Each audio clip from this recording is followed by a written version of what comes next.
السلام عليكم ورحمة الله وبركاته. أهلا ومرحبا بالجميع. اليوم بإذن الله غادي نحضروا خبز توست أو بان دومي بطريقة سهلة وبسيطة وناجحة بإذن الله من أول تجربة. بالنسبة للأخوات اللي ما عمرهم جربوه غادي ينجح معهم كيف قلت من أول تجربة. تيجي خفيف هشيش قطني صلاح الفطور ديال الصباح اولا الكوتي اولا القهوه ديال العشيه اولا نعملوه سندويتشات الوليدات يرافقوه معهم في المدارس. نمر على بركه الله نذكروا بالمكونات ونشوفوا الطريقه مع بعض. بالنسبه للمكونات بسم الله على بركه الله، في واحد البول غادي نعملو كمرحله اولى نعملو 100 غرام ولا 100 مليلتر ديال الحليب، لان باقي غادي نزيدو عندنا تقريبا في مجموع 150 مليلتر ديال الحليب، وغادي نضيفو عليه 100 مليلتر ديال الماء يكون سخون. انا عملت الحليب بارد داكشي علاش عملت الماء شويه سخون باش هذيك من خلطهم غيجيني هو هذاك دافي. كاس اولا كاس ديال الحليب وكاس ديال الماء، معاهم واحد معلقه كبيره تكون عامره مزيان ديال السكر، ما يعادل ما بين 35 حتى 40 غرام ديال السكر اللي بغى يوزن، ومعاهم ساشيه ديال خميره فوريه هذه اللي كتوزن 12 غرام، اولا معلقه صغيره تكون عامره مزيان اولا معلقه متوسطه تكون مسوحه. تنخلطوا هاد المكونات وغنضيفوا لهم القياس ديال كاس ديال الدقيق، دقيق الفورس بطبيعه الحال ديجا مغربلينو مره وجوج حتى واش كيجينا داك الخبز مهوي وكيجي خفيف. كنزولو منه الرطوبه وكنزولو منه دوك الكتل، تنحركو مزيان حتى ينسجم، حتى يتحل داك الدقيق مع المكونات وتذوب لنا ديك الخميره والسكر يتفاعلوا كامل مع بعضياتهم، ينسجموا كامل مع بعضياتهم. وغادي نغطيهم ونخليهم. انا غنضيف شويه ديال الدقيق، ما عملتش تنهز غير بديك اللوحه ولا ديك الباله ما هزات. الا انا نعمل القياس ديال واحد الكاس ديال الدقيق فقط صافي. قلت نخلطهم حتى ينسجموا، وغادي نغطيوهم ونخليهم يتفاعلوا واحد 10 ما بين 10 حتى ل 15 دقيقه على حسب الجو. الا كان الجو بارد نخليهم 15 دقيقه، كان الجو بارد 10 دقائق كافيه. بعد مرور الوقت اللي قلنا نخليهم يختمروا كاختمار اول، المرحله الاولى هي عملت ديك عملت الفقاعه ديك الخميره مع المواد اللي عملنا. من بعد عندنا هنا 40 غرام ديال الزيت اولا 4 كاس زيت المائده. عندنا الزبده 25 غرام، تقدر توصل حتى 30 غرام، ما بين 25 و 30 غرام. واحد القطره ديال الخل في قياس ديال 4 معالق، هذا كاضافه اختياريه يعني كيعمل لنا المفعول ديال المحسن هو. والخميره ديال الحلوى انا ما عملتش خميره الحلوى، اللي بغى يعمل خميره الحلوى حتى هي كتجي مزيانه، وكذلك حتى الحليب بودر صافي. وغنضيف ديك الكميه ديال الدقيق، هنا وزنه 450 غرام ديال الدقيق على حساب القالب اللي غادي نعمل. هنا قالب ديال 30 سنتيم في الطول ديالو، وغادي نخلطوا كلشي. انا عجنت بالعجانه، تقدروا تعجنوا غير باليد حتى طريقه سهله، هي كتاخذ شويش ديال الوقت. بالنسبه للعجانه تاخذ تقريبا واحد 15 دقيقه في حال هذاك ديال العجن.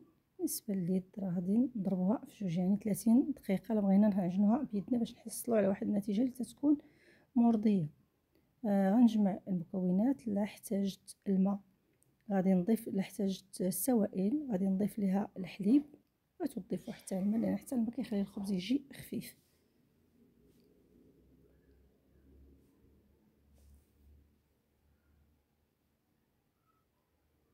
فوالا هي تجمعات. بالنسبه لنا دي مازال قاصحه، غادي نضيف ليها الحليب. قلت في الاول راه زادت لي 150 مليلتر ديال الحليب. هي راه قاصحه، هي خصها تكون بحال عجينه الخبز تماما، ما تكونش بحال البريوش وما تكونش قاصحه كيف تنعجنو المسمن اولا الرغايف. خصها تكون شويش بحال الخبز، ما تكونش قاصحه ما تكونش مطلوقه كذلك حتى بزاف.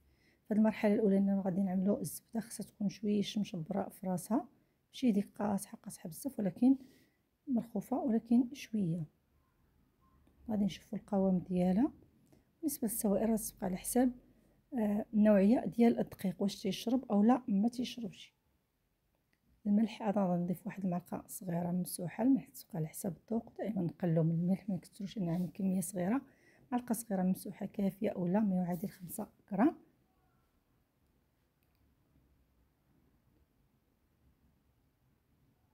هنا عجنتها تقريبا واحد 10 ديال الدقائق، عجنها ما بين 7 حتى ل10 ديال الدقائق. هي مازال كتقطع. انا غادي نسرع، غنسرع الفيديو. راه العجانه ما تدورش كاع بهاد السرعه هذه. دائما الخبز نعجنوه على السرعه الثانيه او الاولى، على حساب الماكينه اللي تنخدموا بها او العجانه اللي تنجيبها. غادي نضيفوا ديك الزبده، نضيفوا على دفعات وحنا كنخدموا. راه غنشوف لنا العجينه كتطلق شويه، ما نخافوش منها. من بعد راه غادي غتشرب ديك الزبده وغادي تتلم. تنواصلوا الخفق. قلت واحد ما بين 15 حتى 20، نقدروا نوصلوا حتى ل 20 دقيقه بالعجانه. هي السرعه الاولى ولا الثانيه اللي كانت مجهده فيها. السرعه الاولى نعملوا غير السرعه الاولى باش العجينه ما كتسخن ليناش وكتخمر وهي كتعجن. فوالا غادي نستمر حتى كيتلم هذيك البول ديال العجانه، ما كيبقاش فيها ديك العجينه. صافي كتجمع وكتجي وتكون ناشفه. غنزولها ونحطها فوق الرخامه. سنجمعوها بيدنا بهذه الطريقه هذه، نجمعوها مزيان. نعملوا واحد البول واحد كره. تنبدلوها مزيان، ما نحتاجو لا نعاودوها لا والو. هي تكون رطبه، الملمس ديالها حريري، هكا تتكون وصفه عندنا ناجحه. غادي نغطيوها بالسلوفان ونغطيوها بمنديل ونخليوها حتى تختمر اختمار كامل، يعني حتى يضاعف الحجم ديالها.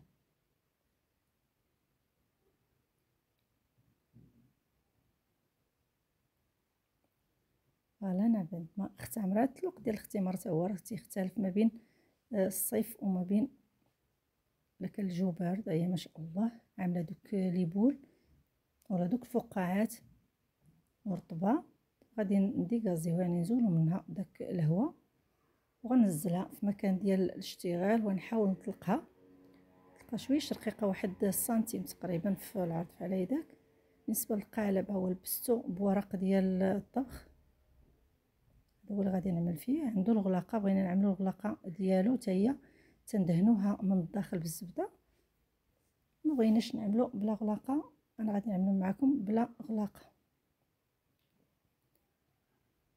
نقدروا نعملو في اي قالب هكا مستطيل ديال الكيك او هذا ولا اللي كان، يعني اللي متواجد عندنا نعملوه فيه.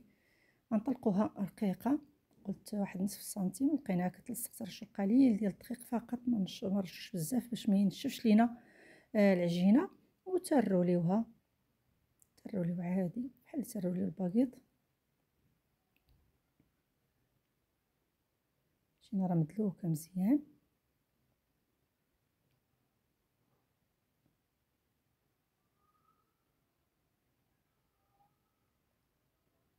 فوالا تنسدو ديك القفله اللي تتكون من التحت، ضروري نقرصوها بهذا الشكل هذا. نسدوها مزيان باش ما يتفتحلناش. هو ما غاديش يتفتح على العموم، ولكن باش نثبتوها مزيان لان غادي تجي من التحت، ما نخافوش منها. تنبسطوها ولا تنقرصوها باش تاخذ الشكل ديال القالب.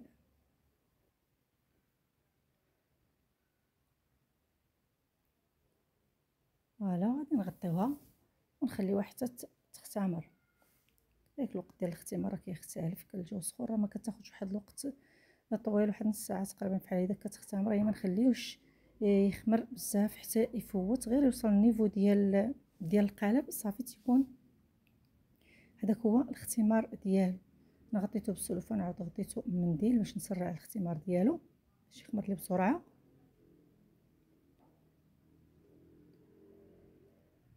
بالنسبه باش ندهنوا الوجه ديالو، انا عملت هنايا تقريبا واحد 2 معالق ديال الحليب، معاهم معلقه ديال السكر وواحد رشه خفيفه ديال الملح. تندوبهم في داك الحليب مزيان حتى تيذوبوا، وتندهنوهم بهم الوجه. كيف ما يمكن نعملوا الحليب، غير 2 معالق كبار ديال الحليب ونعملوا نعملوا معاهم معلقه ديال الحليب بودر، حتى هي كتعطينا بحال اللي دهنين الوجه ديالو بالبيض، وكيجي داك اللون ديال الوجه ديالو محمر، وكيجي كيف ما تنشوفوه في الاسواق. يعني ما يحتاج لا ندهنوا لا بيض لا بوالو. بغينا نعملوا عليه الزراره ولا نعملوا عليه اي حاجه من الفوق نعملوها، غير ندهنوه ونعملوها عليها. كنا غادي نعملوا له ديك الغلاقه ديالو، يعني نغطيوه من الفوق ما تيحتاج لا ندهنوه ولا حتى شي حاجه تنعملوها، لكن قبل ما يوصل لهذا النيفو هذا ديال الاختمار تيوصل 3/4 ديال القالب تنسدو عليه وتنخليه واحد ربع ساعه وتندخلوه. سبق ونزلت معكم عده طرق ديال خبز التوست. صافي غندخلو الفرانه نخبزو غير الفران ديال الغاز، تنسخنو من قبل واحد تقريبا شي 10 دقائق بحال هكاك، ومن بعد كنقصو عليه العافيه ونخليوه تياخذ ما بين 40 حتى 45 دقيقه وتنتيستيوه.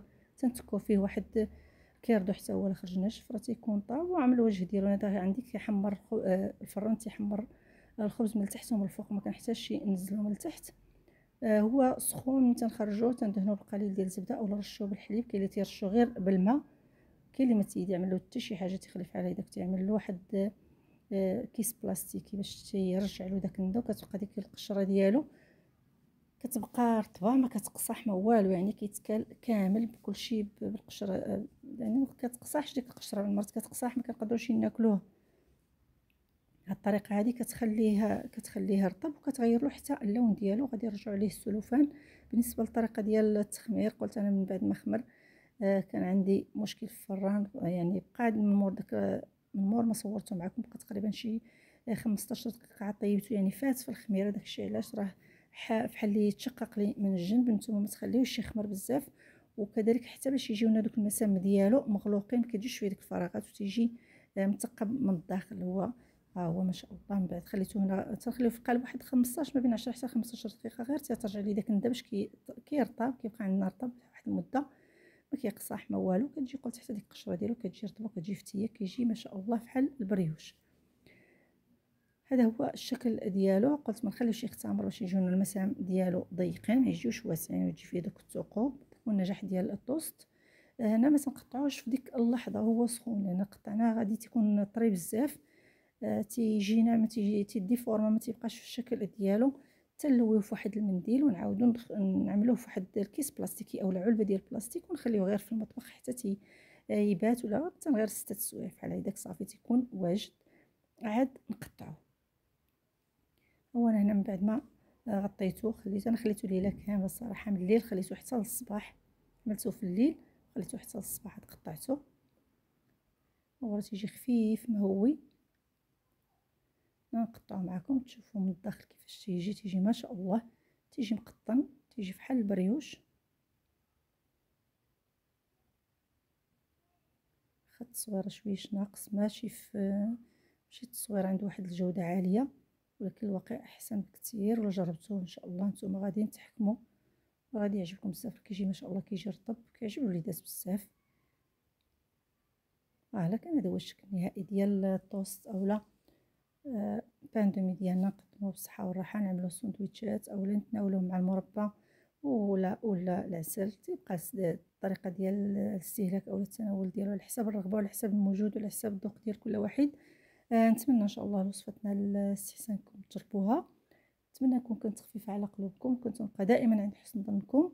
وكانت نهايه الفيديو. شكرا لكم على حسن المتابعه. دمتم في حفظ الله ورعايته، والسلام عليكم.